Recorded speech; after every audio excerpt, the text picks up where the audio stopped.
മക്കളെ, ഇനി പരീക്ഷയുടെ ഒരു കാലഘട്ടമാണ്. ജനുവരി, ഫെബ്രുവരി, മാർച്ച് എന്ന് പറയുന്നതൊക്കെ.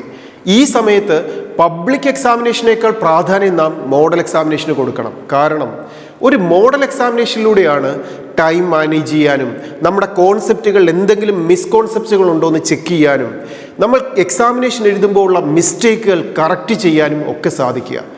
നമ്മൾ എഴുതാൻ പോകുന്ന പബ്ലിക് എക്സാമിനേഷൻ ഒരു ഓഫ്ലൈൻ എക്സാമിനേഷൻ ആണോ, CBT എക്സാമിനേഷൻ ആണോ എന്ന് മനസ്സിലാക്കിയിട്ട് അത് ഏത് എക്സാമിനേഷൻ ആണെങ്കിലും അതിന് വേണ്ട രീതിയിലുള്ള മോഡൽ എക്സാമിനേഷൻ നാം പ്രാക്ടീസ് ചെയ്യണം.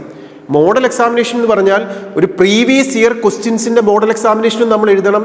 ഈ വർഷത്തേക്ക് ചോദിക്കാൻ സാധ്യതയുള്ള വെരി സിമിലർ ക്വസ്റ്റ്യൻസിൻ്റെ മോഡൽ എക്സാമിനേഷനും എഴുതണം. ഇതൊക്കെ വെറുതെ വർക്കൗട്ട് ചെയ്ത് പഠിച്ചാൽ പോരാ, പകരം കൃത്യമായി ടൈം ബൗണ്ടഡ് ആയിട്ട് എക്സാമിനേഷൻ എഴുതണം. എങ്കിൽ മാത്രമേ നമ്മളെ ഒന്ന് സെൽഫ് അസസ് ചെയ്യാൻ നമുക്ക് സാധിക്കുകയുള്ളൂ, നമ്മുടെ മിസ്റ്റേക്കുകളെ കറക്റ്റ് ചെയ്യാൻ സാധിക്കുകയുള്ളൂ. അതുകൊണ്ട് ഓർക്കുക, ഇനിയുള്ള 3 മാസം പബ്ലിക് എക്സാമിനേഷന് മുമ്പുള്ള സമയം, അത് എൻട്രൻസ് പരീക്ഷയോ ബോർഡ് എക്സാമിനേഷനോ ഏതുമാവട്ടെ, ഇതിനൊക്കെ വേണ്ട മോഡൽ എക്സാമിനേഷൻ നിങ്ങൾ അറ്റൻഡ് ചെയ്യണം. ഇനി മോഡൽ ക്വസ്റ്റ്യൻ പേപ്പർ ഇല്ലേ നിങ്ങളുടെ കയ്യിൽ, അത് ഓൺലൈൻ CBT എക്സാമിനേഷൻ എഴുതാനുള്ള ട്രെയിനിങ് നിങ്ങൾക്ക് ലഭിച്ചിട്ടില്ലേ, ഇവിടെ ആൽഫ അക്കാഡമി നിങ്ങളെ ഹെൽപ്പ് ചെയ്യാം കേട്ടോ. ആൽഫ അക്കാഡമിയുടെ ടെസ്റ്റ് സീരീസിൽ ജോയിൻ ചെയ്യാം, സൗജന്യമായി പഠിക്കാം.